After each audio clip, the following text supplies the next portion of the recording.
Welcome to Fake Love and Flying Monkeys, the podcast where fake love is exposed. I'm Nova Gibson and I am your host. I'm the principal counsellor at Brighter Outlook Narcissistic Abuse Counselling.com.au. This space is dedicated to helping you reclaim your worth and understand the impact of toxic relationships with suspected narcissists. You deserve clarity, healing, and freedom from the pain of fake love and flying monkeys.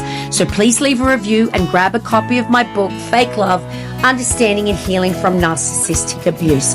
Let's uncover the truth and take back your power.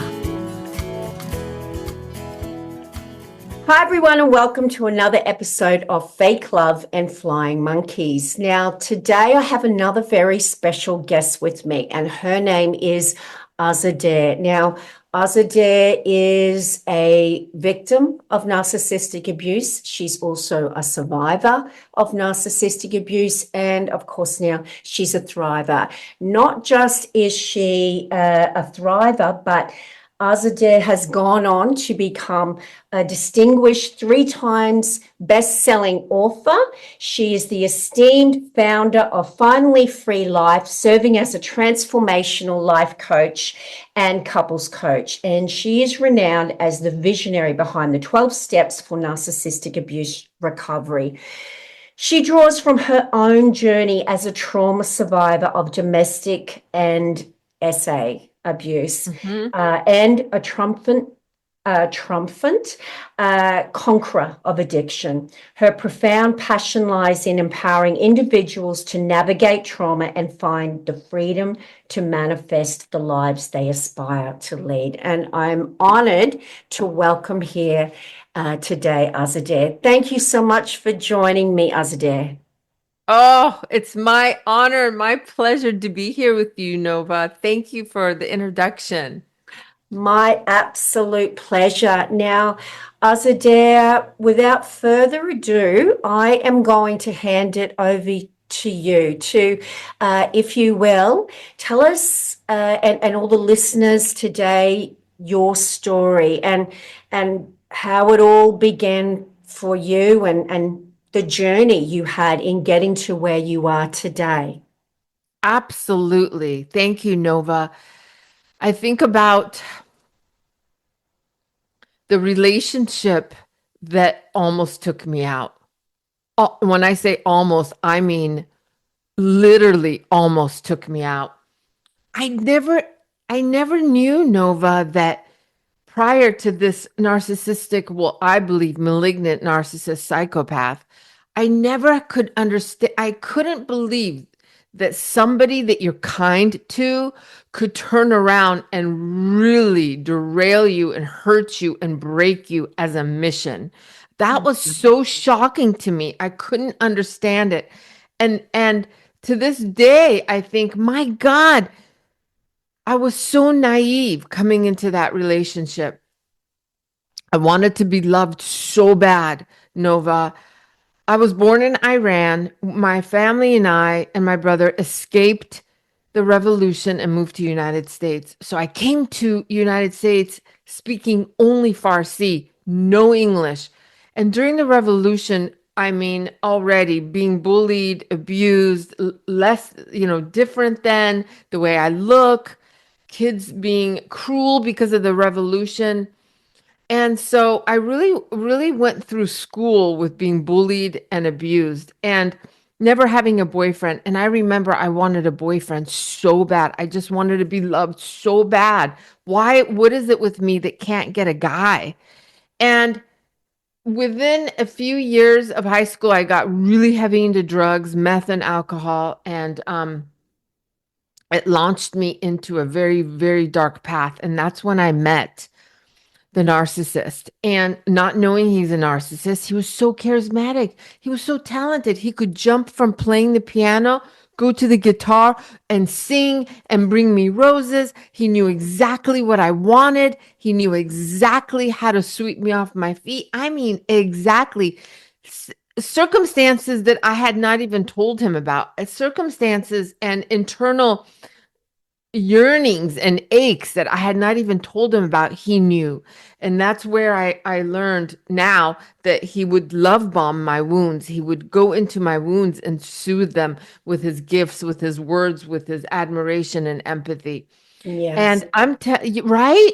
I had no idea. I for sure he's a soulmate. He's reading my internal world. Yeah. He's reading How it. can he know me so well? How does this person know all of my intimate yearnings and what I want in life? Yeah. How? Yeah.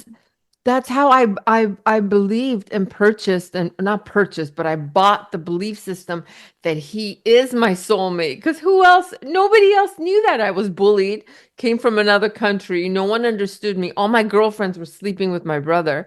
So Mm. I felt really, abandoned and wounded and left alone. And so I'm telling you, Nova, I am telling you, within 1 year of that relationship, he promised me he could not get me pregnant, that he had a vasectomy. Promised. I got pregnant. When I got pregnant, Oh he wouldn't my let me. goodness. Yes, he wouldn't let me leave the house because I was like, I'm not having your child. I'm gonna get, I can't. I can't have your child. So he would not let me leave the house. He kidnapped me. I escaped. He eventually started to hit me. I found videotapes of him recording our sex life. I found recordings of him with other women. Um, and I was like, I don't even know how to process this. I don't even know what to do with this. I don't even understand it. And it's happening so fast. And you know what, Nova? He ultimately broke a beer bottle in my face. I still have the scar underneath my hair. Oh, And Azadeh, I'm so sorry. thank you. My goodness. I mean, I just couldn't believe that somebody could behave this way. I Mm. still, to this day, I was traumatized. This was 25 years ago, by the way. Mm. I'm traumatized, but I was stuck in the notion that just because you're kind to someone doesn't, how could they not be kind back? How could they Mm. not reciprocate that? Yeah. How? Yeah, you've got empathy, so everyone else should have empathy too. That's a normal human trait, isn't it? It's a big wake-up call when you realize the worst way possible that there are people out there who do not possess empathy. They've got an adult's brain in an adult's body with a 2-year-old's emotional intelligence, which makes them dangerous. Very dangerous. I mean, yeah, I like the way you put it. A 2-year-old that brain that absolutely has no empathy. Yeah. And um, you know, I was doing drugs with him, Nova, and the trauma bond. I wanted him, not so much wanted him in the way we miss our loved ones, but it was like he has to come back and fix it. I can't go on unless he comes back and soothes it, fix it. I didn't understand what had happened. And I don't think anyone does, though, right. Azadeh, when they're going through it. It's only when they're trying to break free because they know on a logical level how bad it is, how destructive it is, but they just can't stay away. And that's the nature of a trauma bond, isn't it? It is an addiction. And you were so vulnerable. I mean, you're coming from another country, another culture, and here you are with these open wounds, and he comes along and heals those wounds and makes you feel better. Yeah, exactly. Exactly. Mm. Feels better. I don't know. Maybe it was on your profile, but I saw a post I can't remember when, but it was something to the fact about a shark, how they can smell a target. I don't know if it was your page or Yeah. one of the Yeah, other. I write about that in my book, Fake Love, Azadeh, a Narcissist. They're like a shark swimming Mhm. around endlessly looking for blood, never sleeping, always on the go for narcissistic supply. But they're also like a wolf who sniffs out those open wounds, smells that fresh blood in the air, and that open wound attracts them and they come along. And if you don't even know that wound exists, which so often victims don't because it's their normal, it's the normal for them as they grew up, then they'll present those wounds to you that you didn't even know exist and then proceed Yes. to heal them after they've opened them up and then reopen them and then heal them and then reopen them. And that's what creates that powerful attachment to that cycle, isn't it? That's so good, Nova, to put it that way. They break you, then they heal you, then they Yeah. break you again, and then they heal you again. And Well, it's this if vicious. you think about it, you're conditioned to go back to your abuser, the very person who wounded you in the first place, because they've isolated you. You've got no self-esteem. You've become dependent on them for Mhm. everything, including your self-worth. So they wound you and then become the only one who can make you feel better from the Yep. wound that they created. Yeah, yes. It's and it even now after lived it, healed it, have a beautiful marriage, wrote books about it. Even now, Nova, I think about how a relationship relationships are supposed to be a blessing and how it can become so destructive Hmm. and so venomous. It's still to me I think, my God, we're human beings and we are we could be the most dangerous species out there, Yeah. you know? And yeah, they do pray. I agree. They do pray.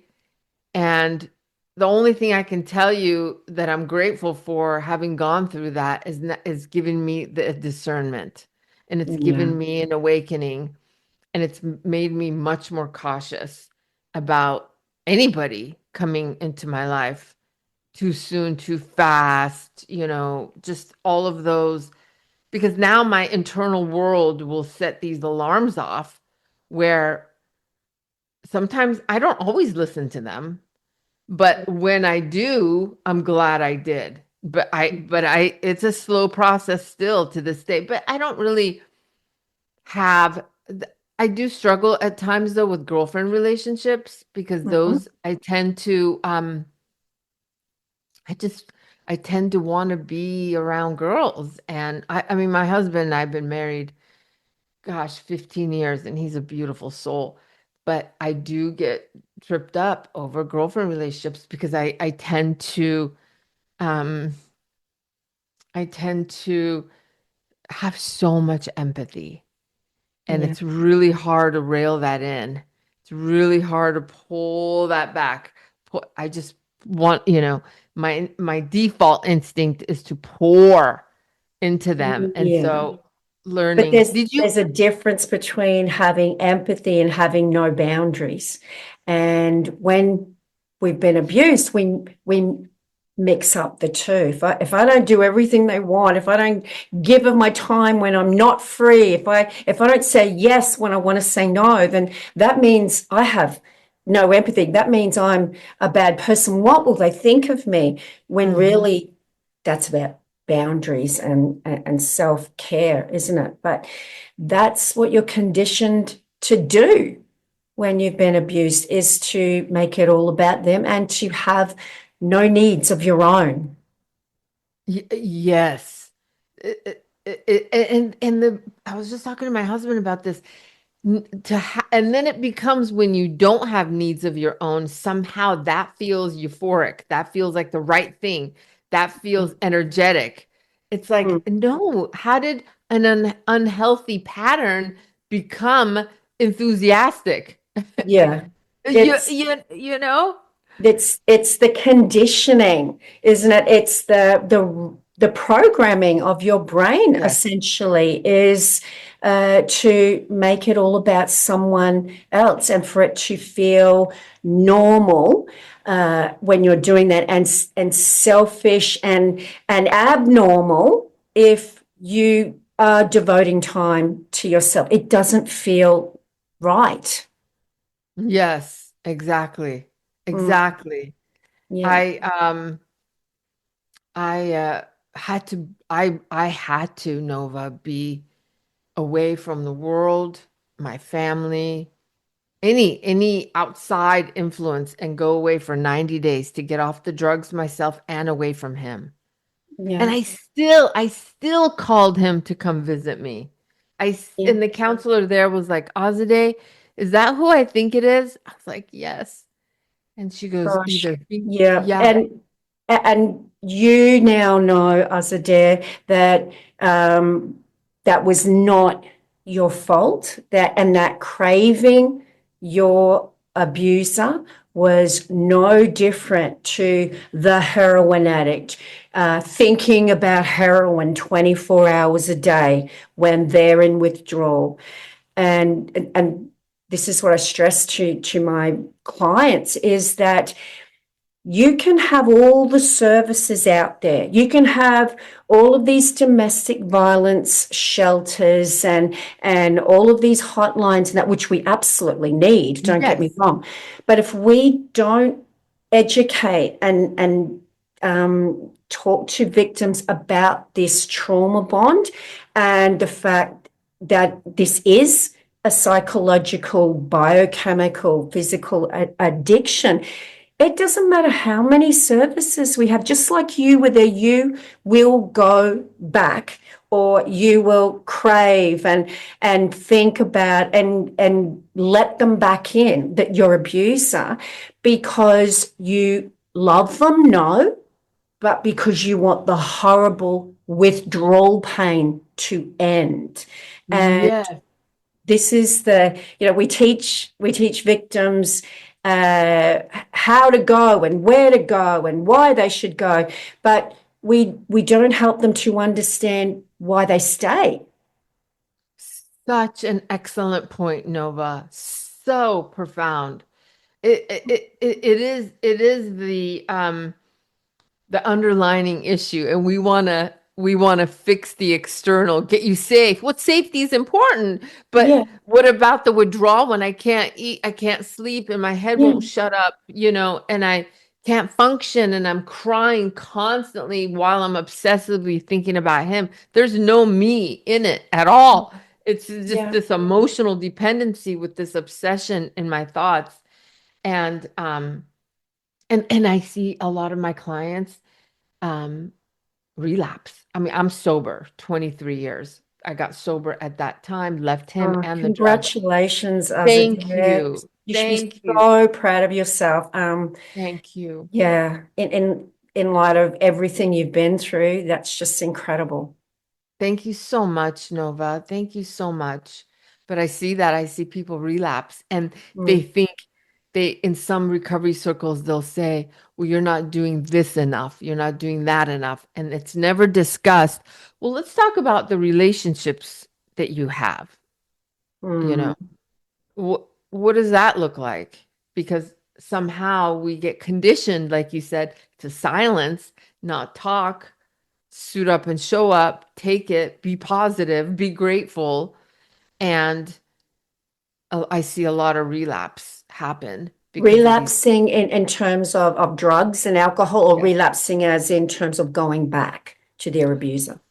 Well, both drugs Oh, and alcohol to stay, yeah, to tolerate, to numb yeah, out the intolerable pain with yeah. this relationship.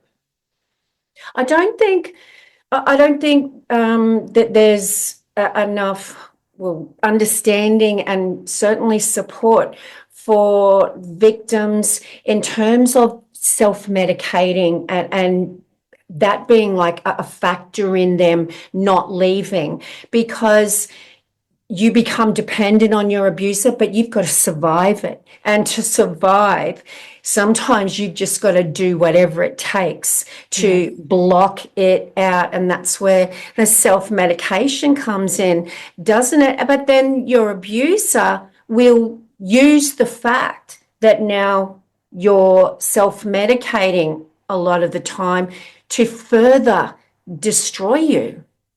Yes, exactly, exactly. Oh God, the layers, right? The Mm, layers that start piling up. Oh gosh, Nova, I see a lot of women walk through that path that I have, and the thing that breaks my heart the most is they don't give themselves enough time away from the abuser mm, to start reclaiming their power, healing the withdrawals, and so on. The pain yeah. gets so bad, and then they've got kids, and then they've got Yeah. a job, so they go back and they go back and they go back. And um it's a heartbreak. It's a very uh personal and a heartbreak to watch and see.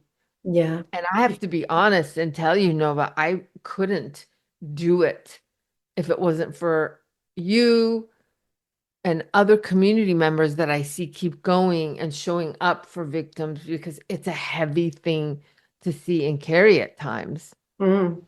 Absolutely. You feel powerless a lot of the time, Hmm. don't you? Hmm. Because you see victims go back or you hear about it, you know why, you understand it, uh, and you want to rip them away and keep them out of it, but you can't because there's so many, outside influences impacting on their decision that are out of your control and out of their control. Hmm. And Hmm. yeah, like I guess if it's a drug, at least you can try and get be in another a room, get it out of your life, get rid of all the utensils, etc. But you've got a person, a narcissist who is actively trying to place themselves back in your life. So it's like the heroin dealer who Yeah, doesn't want a paying client to get clean, who is hooking them back in and pressing on all those buttons, and it's heartbreaking. that's such I'm gonna borrow that. That's so good, Nova. It is it's the heroin dealer that keeps putting it in your mailbox in front of your Yeah. door. You I know, talk about that a lot in my book, Fake Love, because uh-huh. it's just an analogy that you can picture it, and it really resonates with so many people. So you're welcome to it. I thank you, and I will make Use it. sure I will say this idea came from my podcast from my new friend Nova who elaborated it so well. It's true, but it's just so true. It's so Mm, true. I want to share with you how I reclaimed my power in that relationship is after I got sober. So I got sober at 30 and I'm 53. I decided to go back to school and help other drug addicts and become a substance abuse counselor. And so we had to do internship hours to get our certification. And I decided to go to the near probation office and do my internship hours there. And I was 9 months sober, 30 years old, and I walked in and there he is sitting right there. And I your was like, abuser. my abuser. And Oh, I'm telling you, Nova, my knees literally went collapse, like all of a sudden, because the body remembers, right? I Mm. started shaking, and he never called me Azadeh. I speak Farsi, and so he would always call me Farsi in this darkness. Farsi. He'd yell, Farsi. He saw me, and he looked like this frail old man. And I looked over, and he goes, "Hey, Farsi." And I was like, all of a sudden, my heart dropped. My knees started to shake. I couldn't even speak. I saw him because because there was quite a bit of domestic violence with him.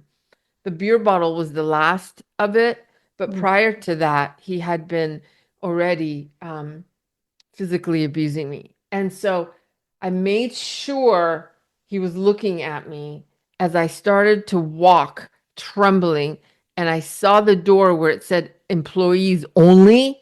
I opened the door and I turned around to let him make sure he's looking at me, walk into the employees' door, because now I was able to prove that I'm no longer a a uh, a, a drug addict with him. I'm not there because of an arrest or some sort of a possession. I'm there because now I'm on the other side serving.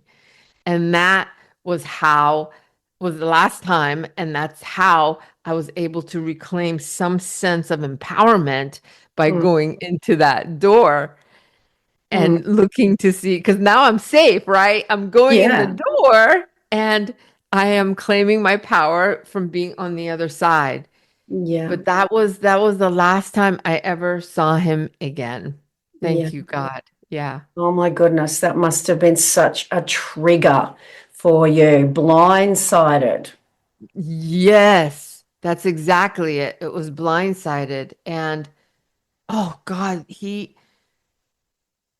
I mean, he, now talking about it, what I feel, I don't feel today, but sometimes when I talk about it, the tears that come are from that little girl, that poor girl, that young girl that should have been like dating and going on dates and dressing up, thinking about a college degree and thinking about this and thinking about that. And what I was doing is I was in the Surviving, survival surviving. mode. Yeah.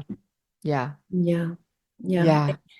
It it feels like you've had half or even more of your life stolen from you because you weren't allowed to be who you were supposed to be, going out and just having fun and doing all those things that you think are normal for young people. That's ripped away from you. You're in survival mode. Yes. Absolutely. Yeah. Absolutely. Absolutely, Nova. And I chose my husband because he felt so safe.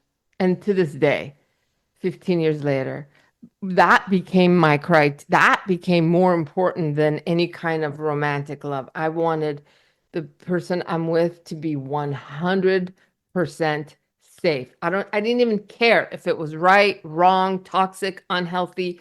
Safety became my number one love language over anything else, Mm, you yeah. know? Yeah, And, and you found him. I did. I Yeah. did. Yeah. We've been together 15 years. Yes. Wow. So Yes. there is light at the end of the tunnel, but Yes. you have to believe that you're worth it and you are worth it. Yes. You're right. There is light at the end of the tunnel. There Mm. is. Yeah. Absolutely. So, Azadeh, can you just tell us a little bit about the trauma bond when you were trying to stay away from him, and he was trying to get you back by placing himself inside your head? How did you like finally cut him off? My God. Nova, so you know how you were sharing about like the heroin drug dealer putting heroin all over, Mhm. hooking you? Well, he would hook me with the drugs because now Mm. I'm addicted. So he Mm. literally, the narcissist was the drug dealer. Yeah. And so he would hook me with the drugs. And I realized I had to go away from him and the world. I needed more than my own human power. I needed a fellowship, a house, a hiding. When I checked myself into a 90-day free, by the way, back then there was no insurance that took any kind of an addiction. When I checked myself in and felt safe and loved, I still called him a few times.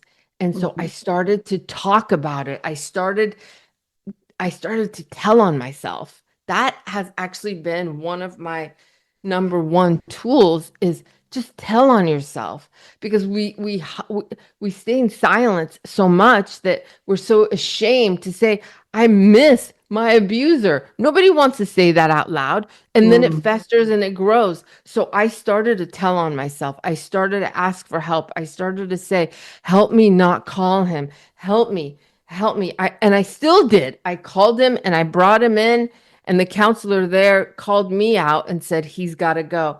But I told on myself and I asked for help. I was in prayer.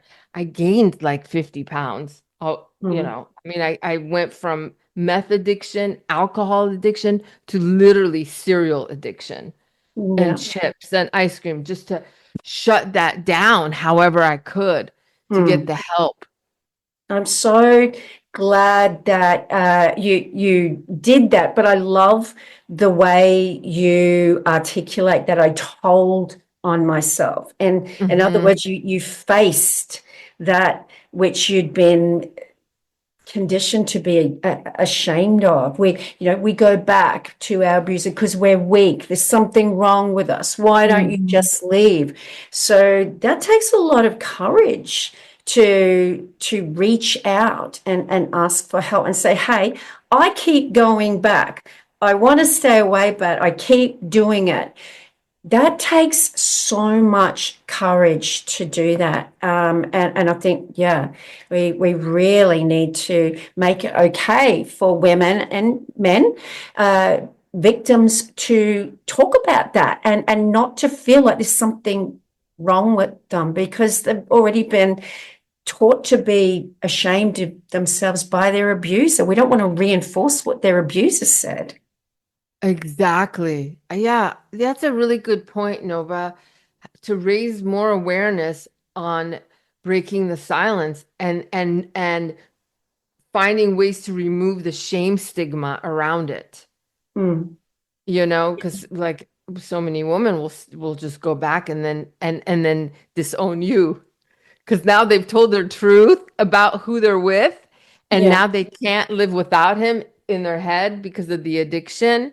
And so yeah, they rather get rid of you or leave you or not talk to you because they've decided to go back again. They've yeah. decided to go back again. Because of the Yeah. shame. And we need to, yeah, get rid of that stigma. There is no shame in this. There's a reason you go back, and it's got nothing to do with your weakness or a lack of intelligence, but this very powerful trauma bond that you need lots of support to break, like any addiction.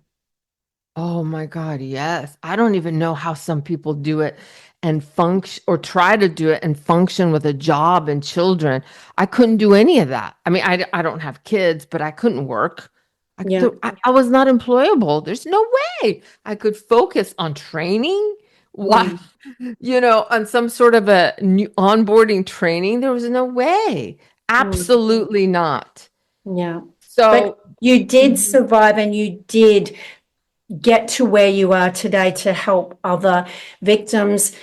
And that's a testament to your strength, like it is for every victim. Once again, I say in my book, Fake Love, that you don't become the abuse doesn't, it's not the defining factor that makes you strong. You don't become strong because of your abuse. You were already strong, and Mhm. that's how you were able to survive. That's why they chose you. That's why they chose you, right? That's Yeah. well, yeah, it's it's sometimes I'm challenged with that for myself in the sense that I was so naive, but then they saw the strength. I felt so naive, just give myself to this person just because they said they want me or they like me or they want to be with me. But really, but really, he was attracted to my strength and it became some sort of a game to see if he could break it, right? Mm, yeah, absolutely. They're attracted to your strength because they've got to look for the opposite of who they are, number one. But also, the paradoxical notion there is that it's those things they seek to destroy later on because it's those qualities about you they envy that makes them feel bad about themselves. Mm. Yes.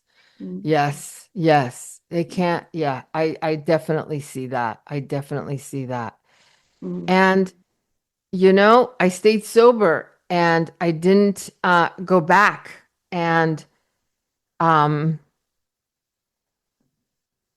and to our listeners, if you can stay away long enough in the pain it feels like the pain never leaves you alone. It's just constantly there, the emotional and the mental.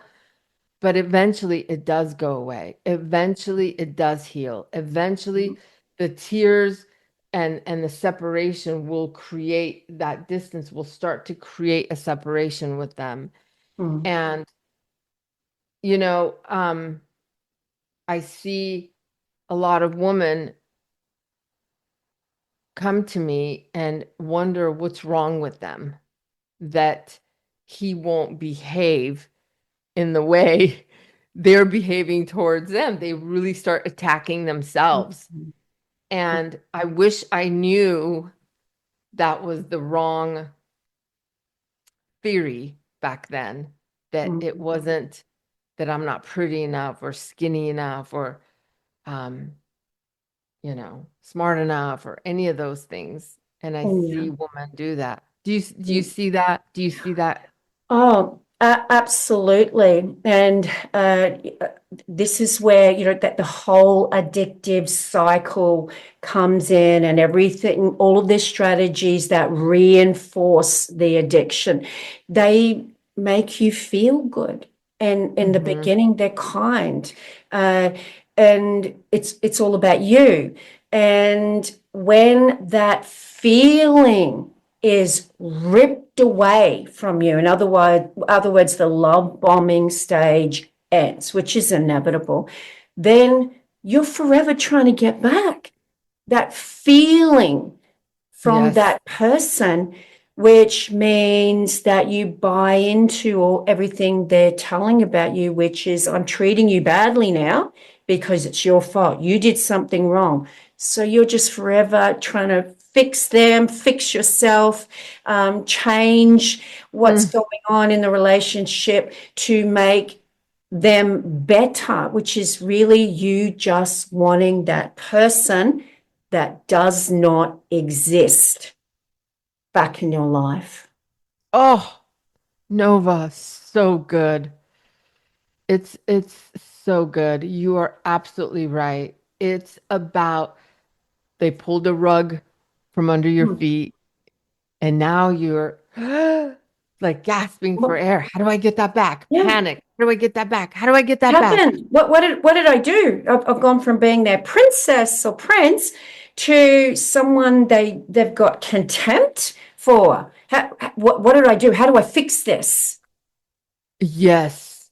That's a very good point. And that's where the panic is. And then I start chasing and then I start begging and I start being, and I literally abandon and betray myself of all of my dreams, goals. Everything is now completely at the mercy of them letting me know we're going to be okay again or somehow coming back Giving to you just, those breadcrumbs of that non-existent person or that fake. love. And it's so understandable to look at why victims self-medicate and Yes. just want the pain to go away because you're failing all the time. Like the goalposts are always shifted. They don't want you to actually please them because then you would feel good.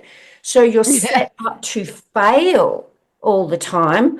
And then you feel like a failure and it becomes, that self-fulfilling prophecy. And of course, that leads to wanting to just mask that pain, drugs and Yes. alcohol, etc. Etc.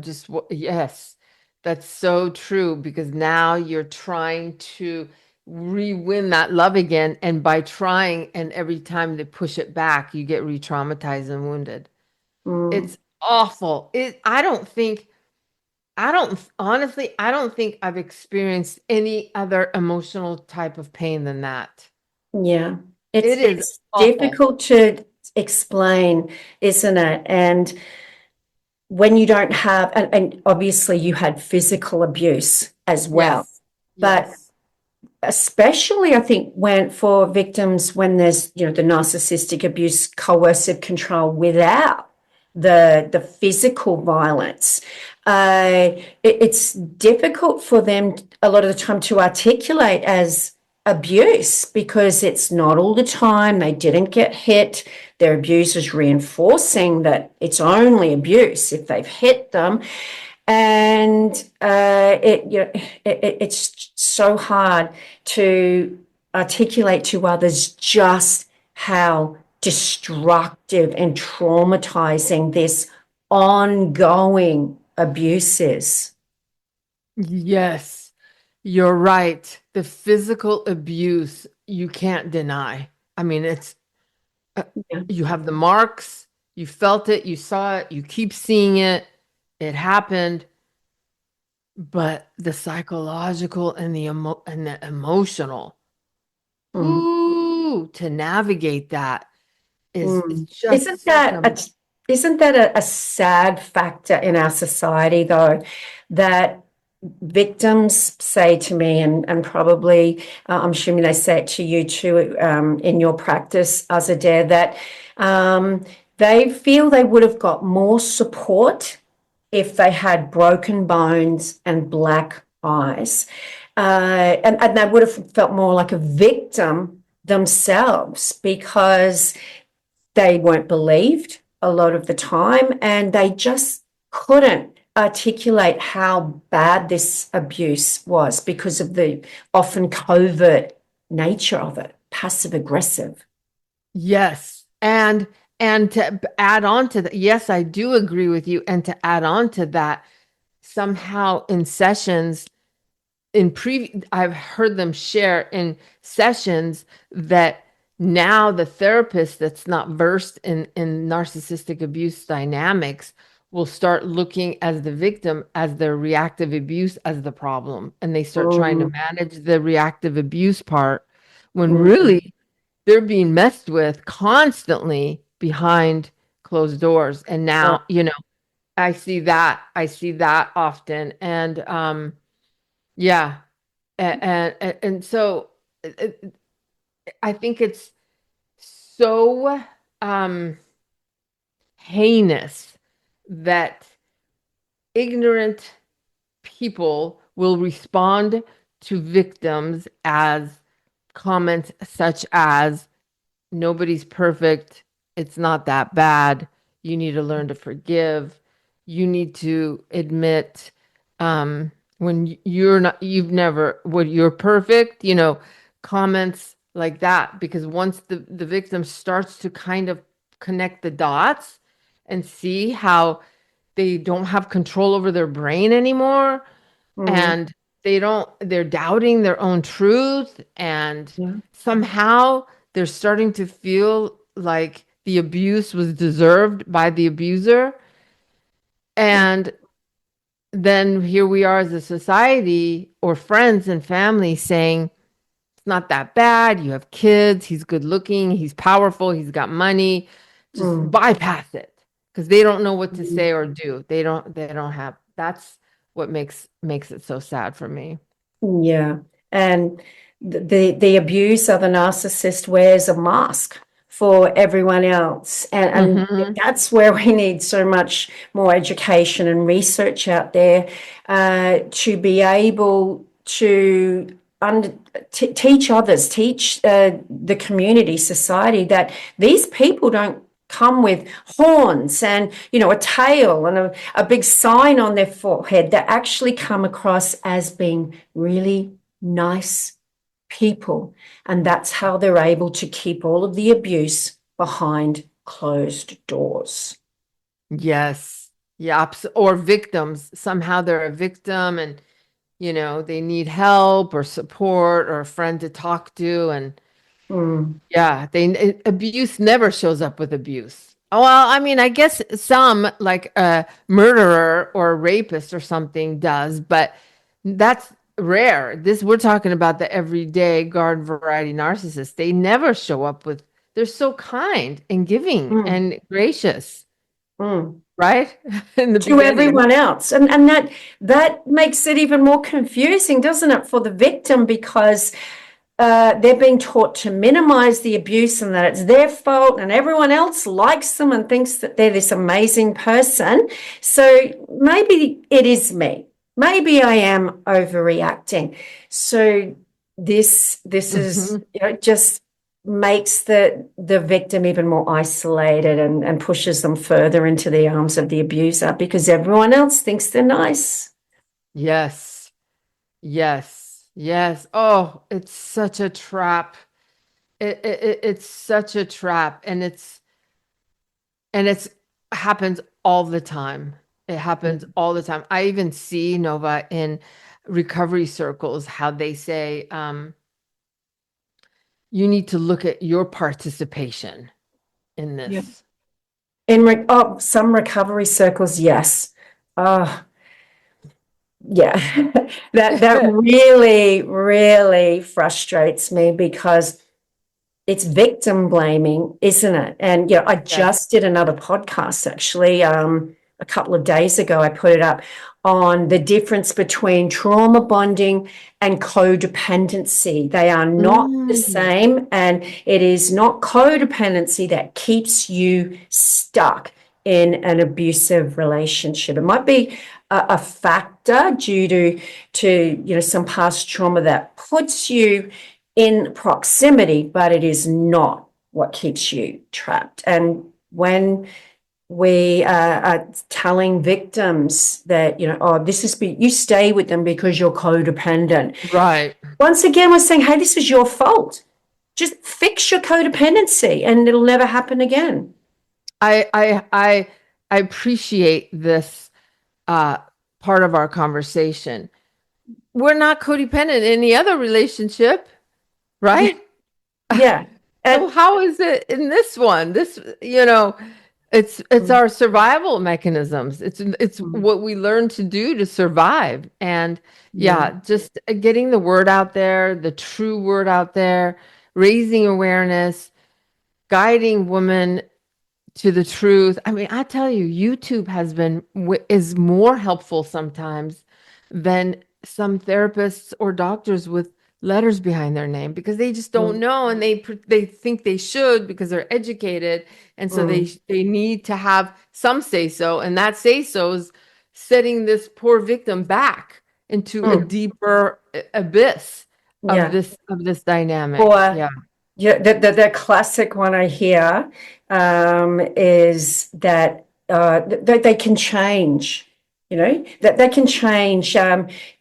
They just need to get the right support, and they can turn into the person that you want, which makes the victim stay and try and fix them. And that's what they've been conditioned to do. And no, they don't change, in my opinion. They can, if they were to stick in therapy for 10 years, maybe, and they might be able to be taught cognitive empathy in knowing what they Mhm. should do, but you can't teach someone to actually feel empathy. And what narcissist is going to walk into a therapist's office and go, hey, I'm Exactly. here because I want to fix my narcissism. And yeah, I'll stick around once a week for 10 years because there's something wrong with me.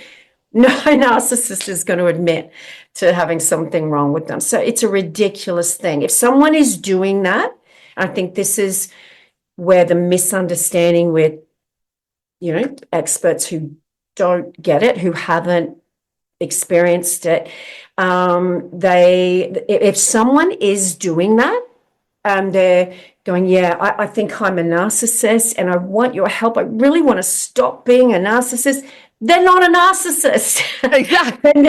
they're not, they might have a few other issues going on and be, have trauma where they're arrogant and they've got external issues going on, but they're not someone who is devoid of empathy and all those other defining characteristics that are ingrained. Ingrained. That's it. It's their DNA. Yeah. Exactly. You're absolutely right. And I pray and I wish and I support and I stand with the healing community in raising the true awareness of a narcissist, not because someone's in a bad mood or did something. I mean, there is that pervasive pattern. And Yeah. I think that's the key word, Azadeh, is pattern. We all have bad days where we think, oh, I was a bit of a jerk, but we have remorse and yes, we reflect on that behavior. Narcissist is not going to do that. It's always someone else's fault and they'll always justify it. And they are consistent patterns of behavior over space and time. They're not the isolated incidents of someone having a bad day. And that's key. that's key. Yeah. Absolutely. Because there's a big, I mean, I didn't even know when I was writing my books, well, my first one, then my second one around the pandemic. I didn't even know it had become such a buzzword, Mm, you know? mm, And then to watch and listen to this community talk about it on social media, especially during a time when we're all have to be home, I thought, oh my gosh, so many of us have it wrong. mm, So many of us have it wrong. And not to blame, but just to stand in the truth of what it is. And, for a long time, some people would tell me maybe he's just an untreated drug addict. No, no, no. mm. No, No. I was a drug addict. I never hurt anybody but myself. Yeah. I couldn't. Yeah. And and it's and all there's not one missing pattern in that dynamic. And then also working with others and research and educating myself, they all match that same pattern Mm, 100%. There's nothing missing. There's yeah. not, there's nothing missing except exactly how it is diagnosed. Exactly. And I think in saying that to victims, oh, maybe it's just the drugs or the alcohol. Well, once again, that's telling you that they can be fixed, and which Yes. reinforces to the victim who's been conditioned that they should fix their abuser. And if it's something they can't control, that would be mean and nasty for the victim to leave them if it's not something that's their fault. It's externalizing the abuse. The abuse that's because of the alcohol. That's not me. And I think rather than tell victims that, I say leave, run, put on your Nike shoes and run, because if it truly is the alcohol and they get, years of support and you see ongoing consistent patterns of behavior over time that reflect a changed person, a magic wand has been waved basically, then you can go back. But you can reassess where they are from a distance, but you won't go back because you will realize your worth and who and what they are, because now you have perspective. Mm. Oh, so good. So good. Nova, so good.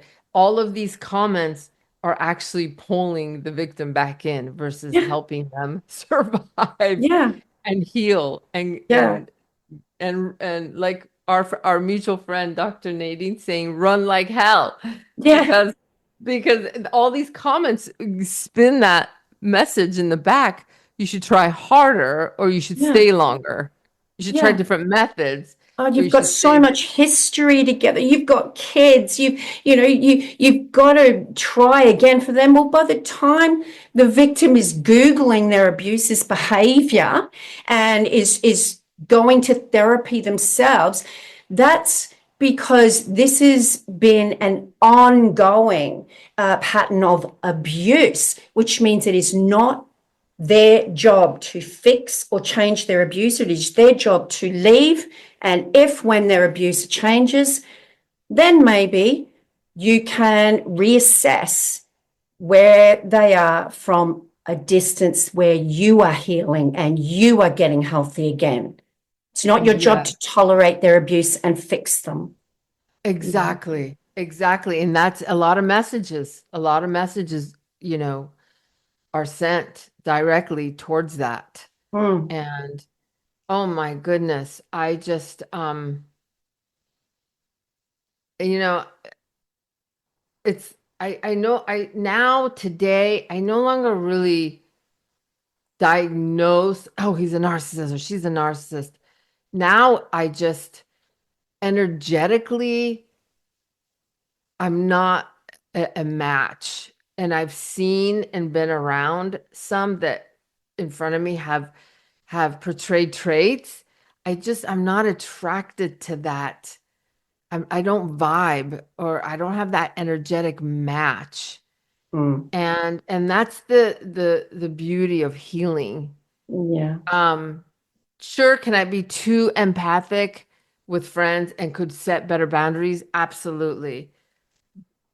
But someone that starts to come in any of those early signs, they actually move away because I'm not really falling into that. I'm not finding electricity like I used to with that kind of a connection. And yeah, so the healing, right, Nova, and the healing is the gift that keeps on giving, mm, right? You just no longer are really attracted to that kind of chaos or drama or abuse. yeah. Did you did you find that for yourself as well? Yeah, absolutely. It becomes a new way of being. You do take on a different trajectory in life that you thought you would, but it's one that is full of happiness and peace and fulfillment and realizing your self-worth. And yes, you are more discerning about who you hand over your intimate secrets about, but that's not paranoia. That's not being, Right. that's not being insecure. That is self care and boundaries. And I think it's really important to know the difference. It's okay to have boundaries, and anyone who wants you to pour out your heart the first day you meet them, then they're the very people you need those boundaries for. Yes. Yeah.